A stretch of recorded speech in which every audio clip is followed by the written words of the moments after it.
રામચરણ અને આમિર ખાનની ફિલ્મો આગામી ડિસેમ્બરમાં ટકરાશે। સાઉથના સ્ટાર રામચરણ તથા કિયારા અડવાણીની ફિલ્મ ગેમ ચેન્જર આગામી નાતાલ વખતે રિલીઝ થશે। આમિર ખાનની સિતારે ઝમીન પર પણ આ જ દિવસે રિલીઝ થવાની છે।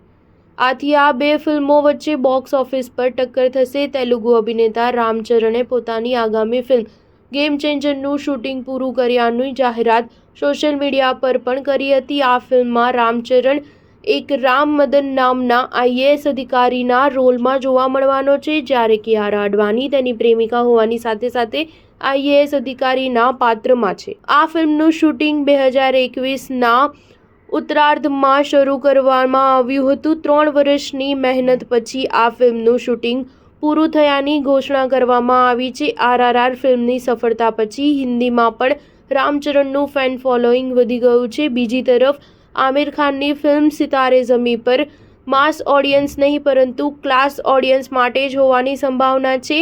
આમિર ખાનની સાથે સિતારે ઝમીન પર ફિલ્મમાં અભિનેત્રી જેનેલિયા દેશમુખ પણ સાથે જોવા મળશે। સ્ટાર ન્યૂઝ 7 હંમેશા સચ્ચાઈની સાથે।